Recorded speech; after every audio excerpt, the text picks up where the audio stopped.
Thanks for joining us here this afternoon for a presentation on the future of our region. We're really anxious to hear what our leaders have to say. It's my pleasure to introduce our leaders for today. I'm supposed to call your name and ask you each come forward to the table in the front of the room, but it appears that's all you have.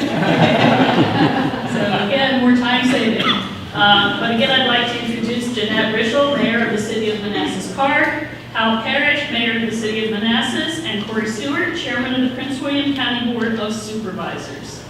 And we are going to now have about a 10-minute presentation from each of these leaders, and ideally there will be some time for some Q&A at the end.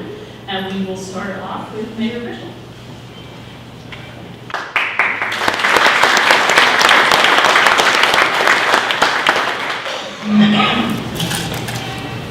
Well, good afternoon, everyone. I want to thank the Chamber for organizing and for hosting this event. I appreciate the opportunity to be there. I decided to do something a little bit different today. Since this event is titled Future of the Region, I have taken that literally. I'd like to talk about what I think will benefit this region in the coming years and decades. First, let me say I'm not a futurist, I'm not a scientist, I'm not an accountant. I am simply a lay person who's trying to read the tea leaves and to look at the signposts along the way. And the tea leaves are pointing to the future, to a future economy that will have an expanding percentage of it be a space-based economy. And how much of our economy will depend upon the commercialization of space, that's for the experts to determine. But Morgan Stanley has predicted that the space industry will grow to about $1.1 trillion in the year 2040. Whatever the eventual size of the space sector, it has revenue potential for all of our localities. So let me share what I think are the more important signposts along the way. First, and very importantly, Virginia is already engaged in promoting space through the Virginia Commercial Space Flight Authority. This was created by the General Assembly.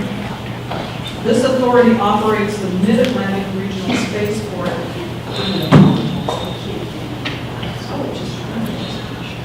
Oh, so sorry. Oh, it's okay. I don't mention The authority operates the Mid-Atlantic Regional Spaceport, which is one of a handful of locations licensed by the FAA to launch into orbit. Right now, parts of our everyday life go through space and we don't even stop to think about it. GPS, satellite radio, credit card authorizations, media satellite news feeds, and a host of other items. The demand for data will grow, and so the demand for satellites will grow. Lockheed Martin recently received a contract to build 22 next-generation GPS satellites, and this is in addition to the 10 that they were already constructing. We've all heard about space tourism, and although it is one of the tea leaves that I've seen, I'm not spending any time on it because it's been heavily discussed in the media.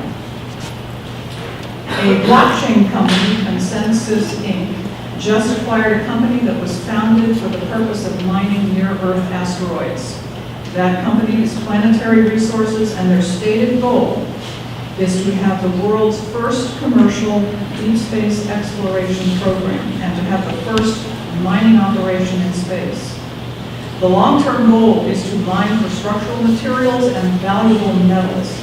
Planetary Resources has already successfully lobbied Congress to pass legislation to enable U.S. citizens to own the resources that they might obtain from asteroids.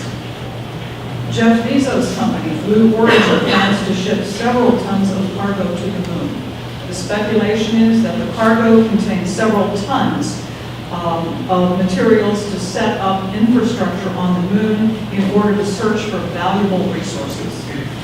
Moon Express is a company founded in 2010. Their goal is low-cost lunar exploration. In 2016, they obtained an agreement to license 2 launch complexes at Cape Canaveral. Solstar is a company that wants to be the first internet service provider in space, and their test equipment was already launched on a Blue Origin rocket. They have proven their technology works in space, and they are now testing for quality of service. Automation will be a big part of the space economy, just as it will be here on the ground.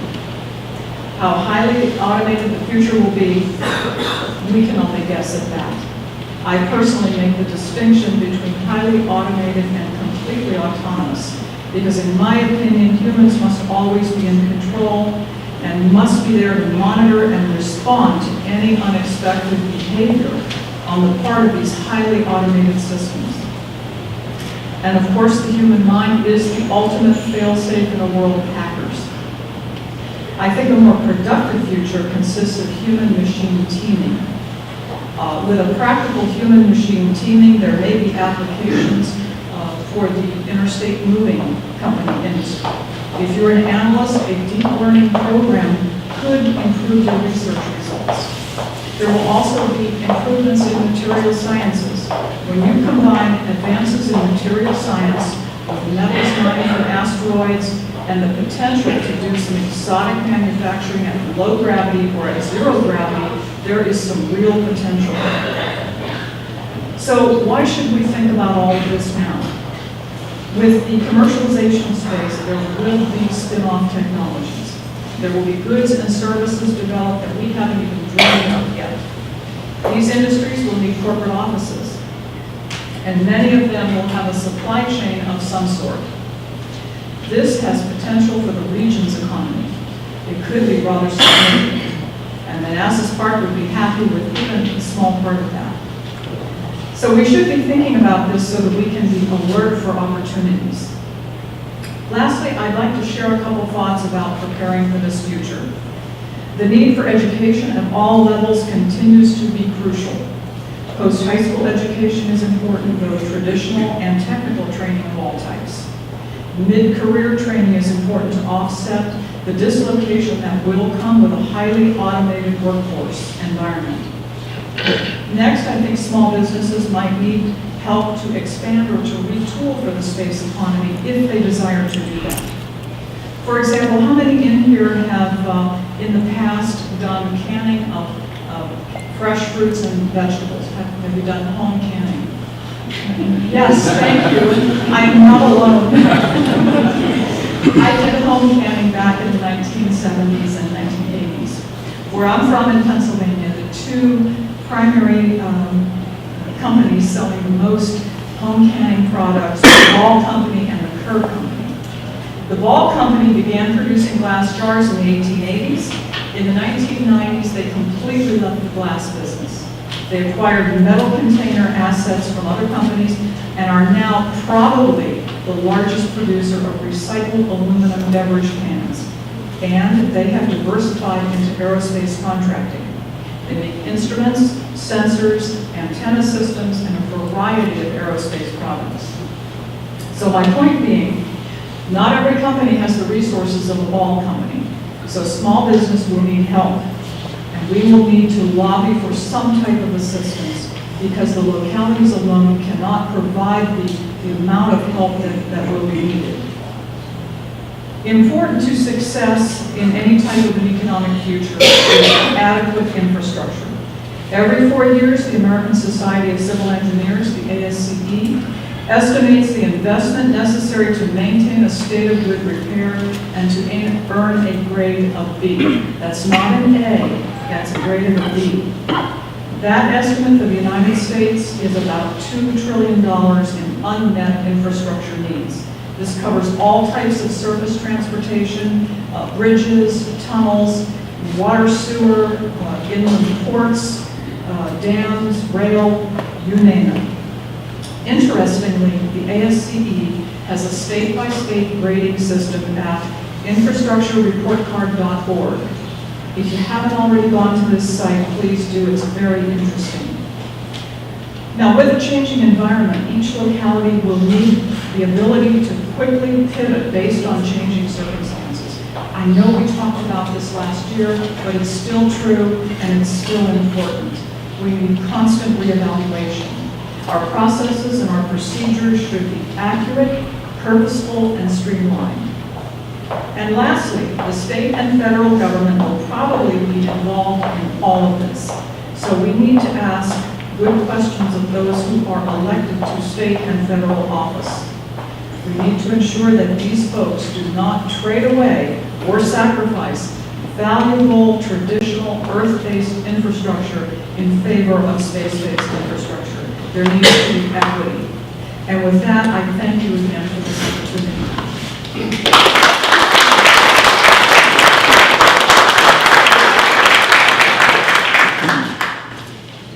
Thank you so much, Mayor Rishell, and now we'll turn to Mayor Parrish.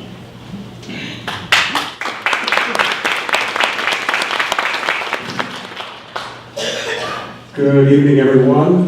Let me just recognize a couple of other people that I think are certainly important to me and to the citizens of the city of Manassas, maybe even the region. Pat Payne, our city manager, is here. Pat, please raise a hand. Say hi, everybody. And you can see the young lady up here with her back towards you is about ready to take care of the change that we initiated with what we're doing tonight. Mayor Rishell was a little different. I plan on being a little different as well. And Patty Prince helped, in fact, I think wrote and did this video. So Patty, thank you. We're going to get to that in just a second. One of the last things I'm going to say is that Manassas is open for business. And so, see the guy right over here to your right, my left, Patrick Small. Patrick Small is our Economic Development Director. And when you want to do something in Manassas, or maybe if you want to do something somewhere else, but think Manassas might be okay, see Patrick. Or you can call Pat, Patty, or myself, or anyone else, because we like your business in Manassas. Now, this video that you're about to see, you might see something about our historic art and modern beauty. You might see something about our restaurants and our retail, very well, by the way. You might see something about Manassas being an employment center. You might see something about Aurora Flight Sciences and our airport, finest general aviation airport on the East Coast, by the way. You might see something about Lockheed Martin, maybe BAE. You might see something about luxury townhomes and condominiums being built right now as we speak. You might see something about entrepreneurs, each of you are one, and our centrifuge in Old Town Manassas. You might see something about Fire Station 21 in the future, our public safety facility, which will house one of the finest police departments in the nation, top 2%, by the way.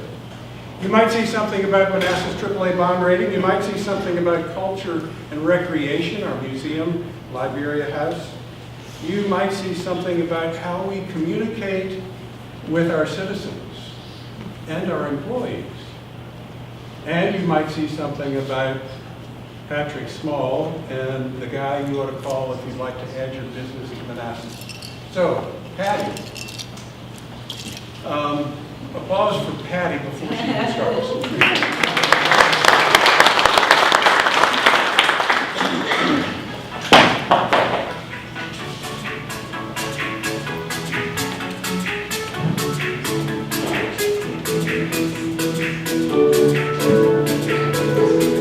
The city of Manassas is a community with historic charm and endless possibilities. With a population of more than 42,000 people and a median income of $74,000 annually, the city has a healthy local economy. Our historic downtown is full of one-of-a-kind shops, restaurants, and events. According to the governor's most current tourism impact study, the city is a cultural hub, attracting more than 369,000 visitors to the events in historic downtown Manassas. The city of Manassas is also a regional employment center with about 21,000 people commuting into the city and only 14,000 leaving the city every day. So that's who we are. But what you will see in this video is a look back at 2018 and a glimpse of the future for the city of Manassas. In 2018, the city of Manassas completed negotiations on one of the largest economic development projects ever undertaken in the Commonwealth of Virginia. Micron Technologies has begun a $3 billion expansion on its Manassas property that will mean 1,100 new jobs for our area and an influx in those wishing to relocate to each of our communities. Aurora Flight Sciences became a Boeing company in 2018 and has started on their $13.75 million investment in the future, with an expansion that will create 135 new jobs at the Manassas Regional Airport. While we are at the airport, which is the busiest general aviation airport in the Commonwealth of Virginia, it's good to know that the city has successfully negotiated a new fixed-based operator franchise, or FBO in airport speak, that will increase airport revenues and operations. Welcome to the Manassas Regional Airport, Chantilly Air. APP Jet Center, another FBO at the Manassas Regional Airport, was named the #1 FBO in the world for line services by the Aviation International News. On the way to the Manassas Regional Airport on Gateway Boulevard is the landing at Cannon Branch. This is a new mixed-use development of 274 luxury townhomes and condominiums and 250,000 square feet of office, dining, and specialty retail space. In 2019, we will break ground on a new hotel in the landing at Cannon Branch development, a true hotel by Hilton. In our historic downtown, 2 new luxury living apartment complexes will make the walkable downtown a great place for commuters and those who want city convenience without the big city prices. Manassas Station is 105 1- and 2-bedroom gorgeous apartment units within walking distance to dining, shopping, and activities. Manassas Station opened in May and is 85% occupied. Messenger Place has 94 1- and 2-bedroom upscale units featuring 3,500 square feet of ground floor retail and is leasing now. Centerviews, a co-workspace located in the city's historic downtown, has completed its first successful year, growing and encouraging entrepreneurs and small businesses. Beginning in January, the Small Business Development Center will co-locate at Centerviews. The City of Manassas is open for business and we would welcome your business in the city. The city is looking forward to the new Fire Station 21 located at 10306 Dumfries Road.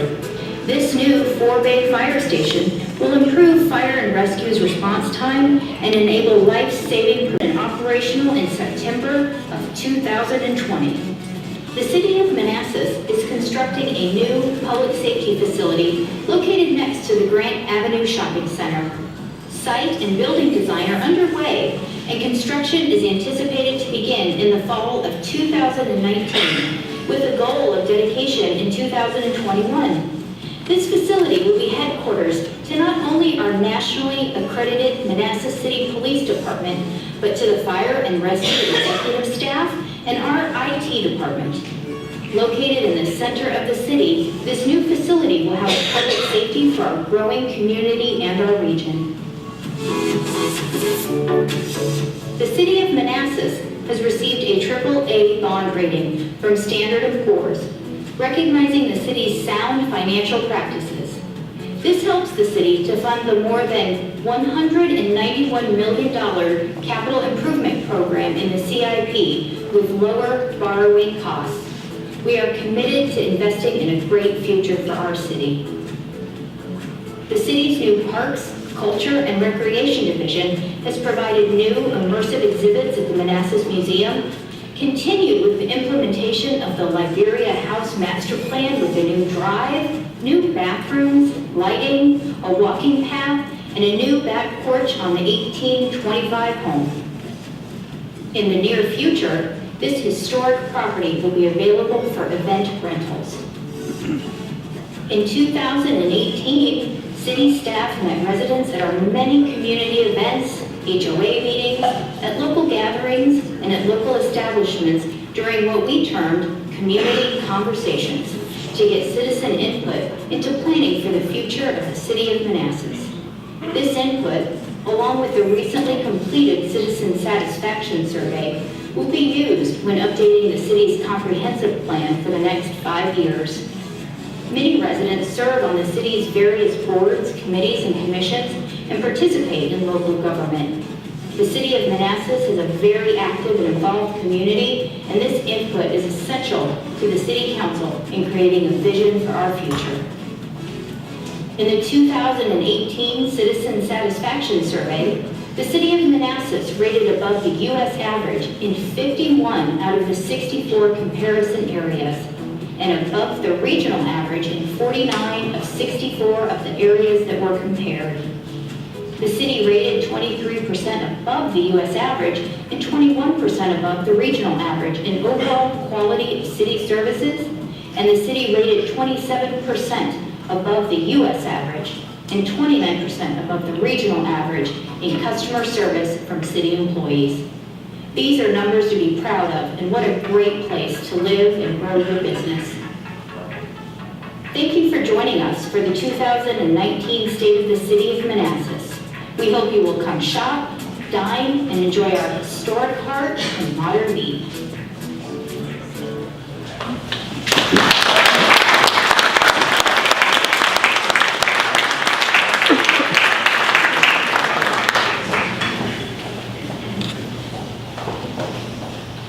Before I give up the microphone, Patty, thank you again. Good work. I want to say thanks to the Chamber for allowing us to come forward, talk about the future, talk about the past, and thank each and every one of you for coming out tonight. Mr. Small, where are you? What did I forget when I introduced the video? Susanna, did you forget something?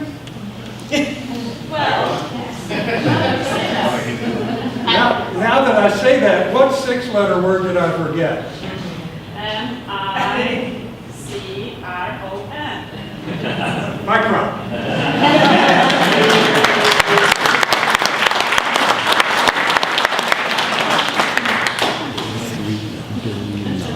Thank you so much, Mayor Parrish. And last but certainly not least, Chairman Corey Stewart.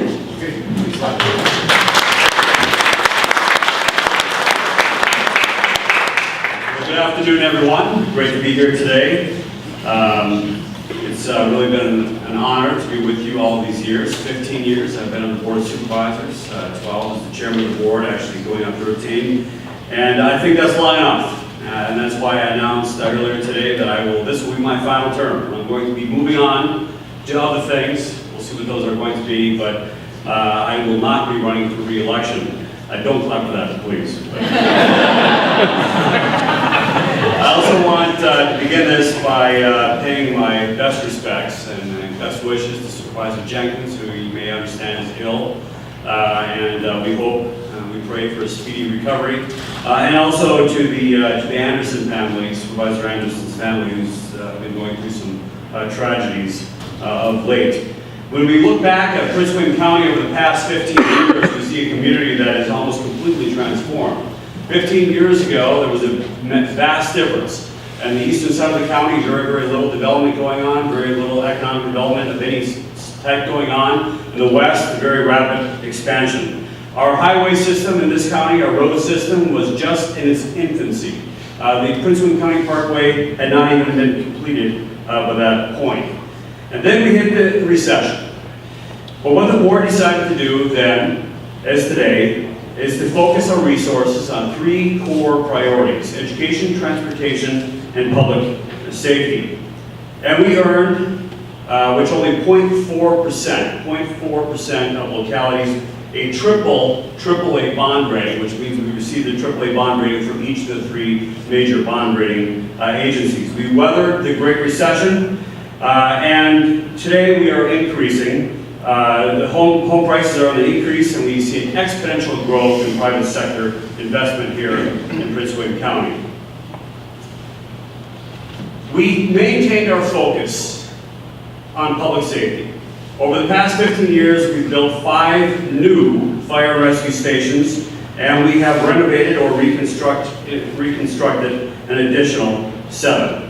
And this year, we will expand our fire and rescue service to improve response times, again, and to enhance the level of service to the community around the clock. We built both the Western District and the Central District police stations. We added hundreds of new police officers, improved their pay to lower attrition. In fact, we're in phase 2 to keep our police officers, to keep our firefighters. It's very expensive, but it must be done.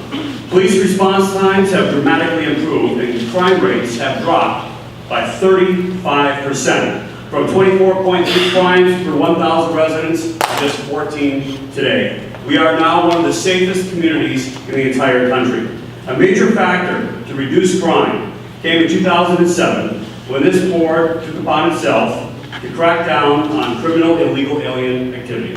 Since establishing the 287G program here in Prince William, we have put more than 9,600 criminal illegal aliens into ICE custody by working with the federal government to report illegal immigrants who are here and who have been arrested for criminal activities. In Prince William County, we made it clear that we are a community that is committed to the rule of law.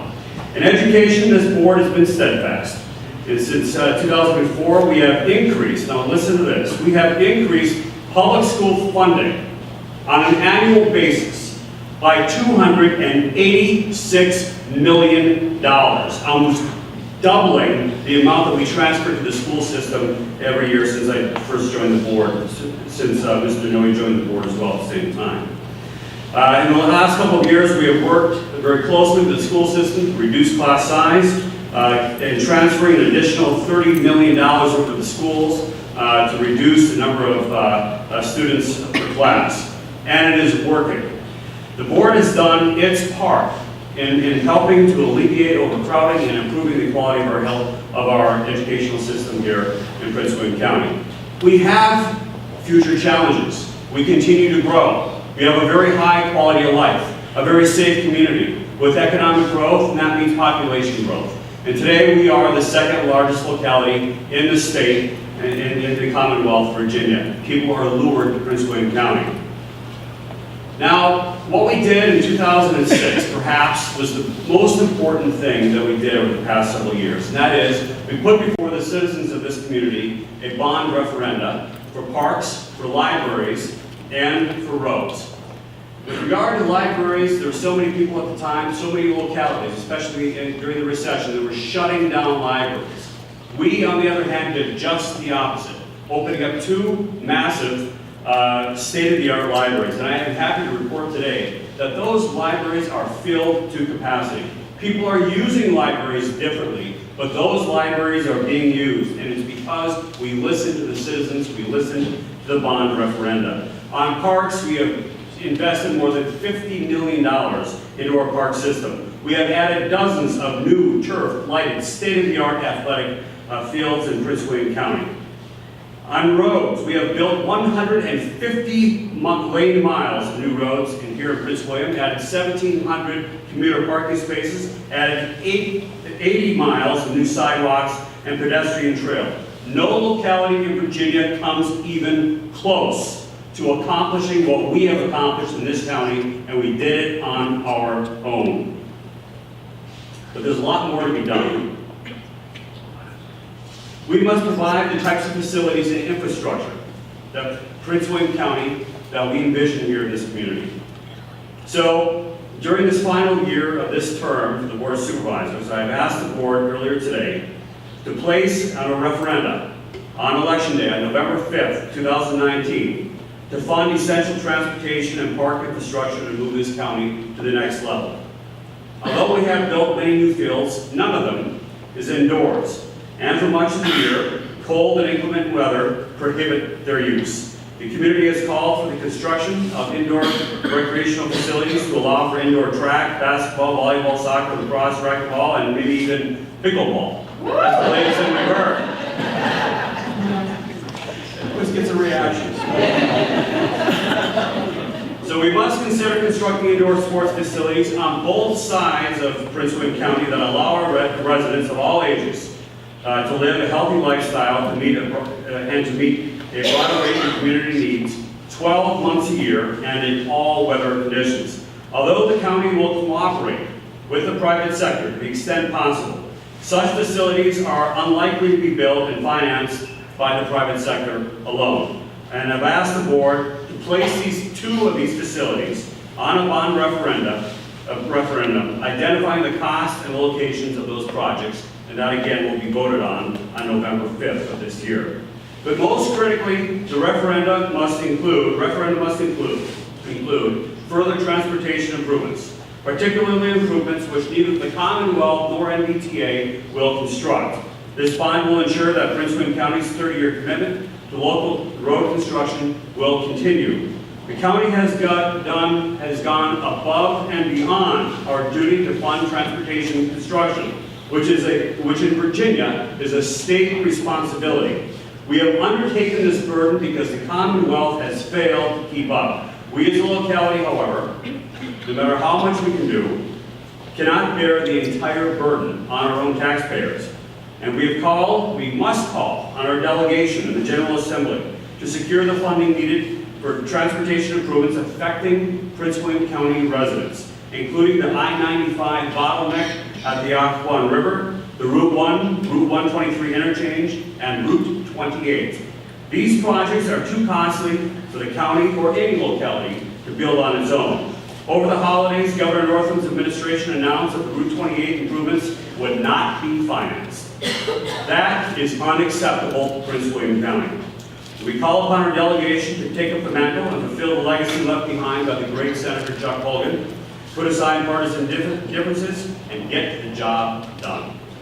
Finally, the board must act to protect this rural area, which is disappearing at an alarming rate. Over the past 10 years, more than 2,000 acres of rural area has been lost to subdivisions, with 71% of that acreage lost in just the last few years.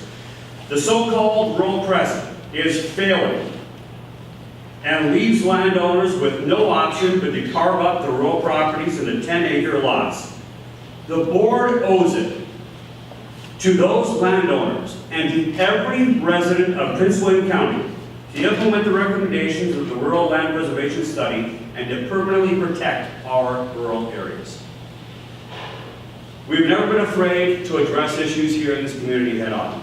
And even though we may not always agree on the best course of action, we must always agree that it is our duty to serve the interests of the community above all else. As we move into the final year of this term, I have been honored to serve with the members of the Board of Supervisors, including Mr. Noe. I've been particularly privileged to work with great political leaders here in this community, Ms. Cadigan, Mr. Jenkins, Mr. Ebert, and Mr. Colgan.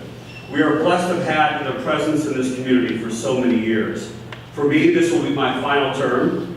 As they say, to every season there is to everything there is a season, and mine is, frankly, 16 years is long enough. That's a long enough season. I am proud of what we have accomplished, and as we finish this last year, I know that we will turn over to the new board a thriving community and a strong local government, ready to face a new season and a new time here in Prince William County, the greatest place that anyone can call home. Thank you very much.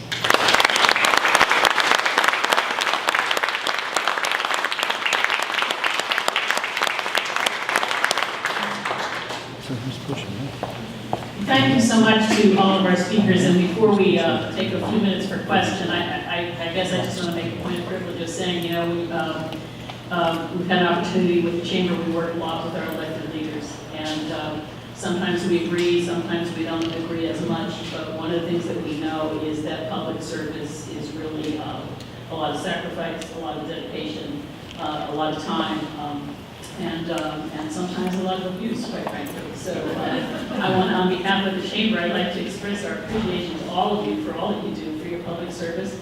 And Chairman Stewart, as you head into your last year, thank you for being here for 16 years and serving the county.